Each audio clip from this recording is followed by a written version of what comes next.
Nous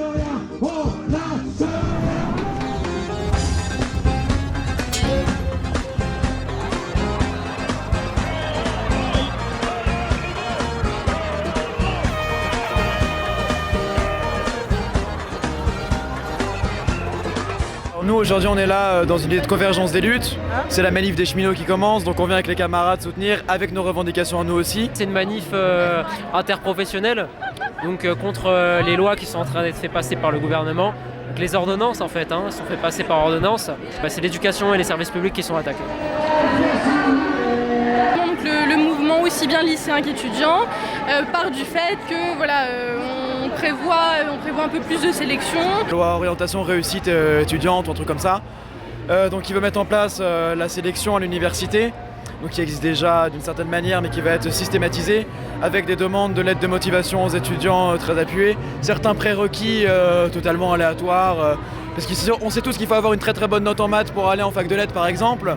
La fac c'est aussi pour des gens qui n'y auront pas accès maintenant parce qu'ils vivent en banlieue, en campagne, parce qu'ils ont des lycées qui seront mal classés, parce qu'il y a cette idée de classement des lycées qui va être mis en place.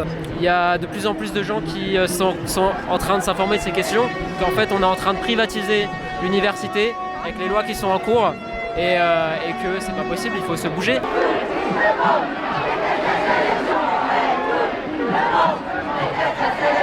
On prévoit en tout cas des moyens cachés et plutôt bien dissimulés pour sélectionner aussi bien les lycéens que les étudiants qui sont déjà à l'université à travers la fin du rattrapage et la fin de la compensation.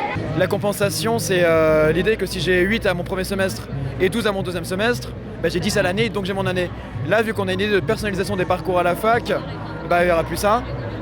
Donc on est aussi vachement opposé à ça. Et la fin des rattrapages qui est mis en discussion aussi, alors que les rattrapages, c'est juste c'est ultra utile pour plein d'étudiants. Les gens ils sont d'accord pour dire que la sélection c'est dégueulasse, mais en tout cas sur la question des rattrapages et de la compensation, les gens ils ont conscience que leurs droits étudiants ils sont vraiment en danger. Donc il y a une nécessité à ce qu'on s'organise, on se syndique pour nous mobiliser contre ce truc dégueulasse qui est globalement la plus grosse attaque contre nos conditions d'études depuis 30 ans.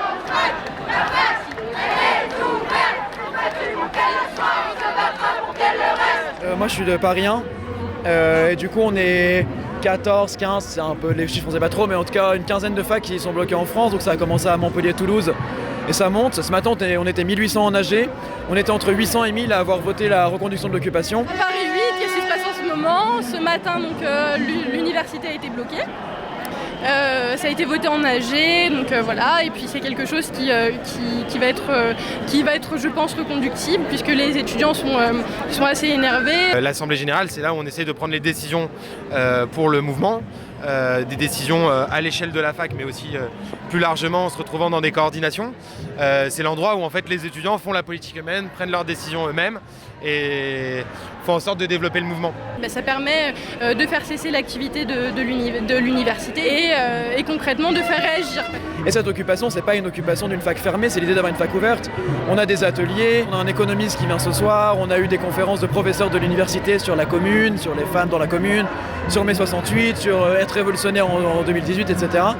Donc c'est une fac qui est ouverte, et pas que aux étudiants de Paris 1, qui est ouverte à tout le monde, salariés, chômeurs, étudiants d'autres universités. Il y a des facs sur lesquelles c'est extrêmement difficile de mobiliser, il y a des facs qui bloquent, il y a des facs qui occupent, où il y a des gens qui restent dans les amphis, qui se relayent, qui organisent la nourriture, etc. L'occupation, en vérité, c'est pas juste une occupation, c'est en fait une réappropriation de la fac complète.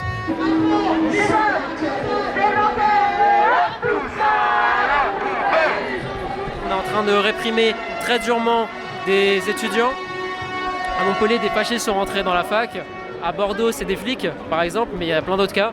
Donc ça est en train de mettre le feu aux poudres et de plus en plus d'étudiants sont en train de s'emparer de cette question. Il y a eu l'attaque de Montpellier qui a été vraiment très médiatisée. Parce que c'est une attaque qui a été organisée conjointement par des groupuscules d'extrême droite et puis par le doyen de la fac, donc forcément ça fait un scandale. Après, c'est pas du tout un incident isolé, il y en a eu dans pas mal de facs différentes, pas mal d'endroits, à Lille, à d'autres endroits. Il y a eu par exemple l'attaque du LAP là, qui a été relayée que par le Canard enchaîné, qui est quelque chose d'un peu impressionnant, c'est l'extrême droite qui rentre et puis qui tabasse des lycéens.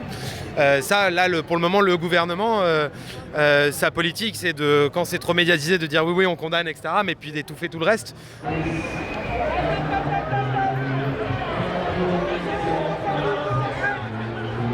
là, c'est un gros risque que prend Macron de décider d'attaquer tout le monde en même temps.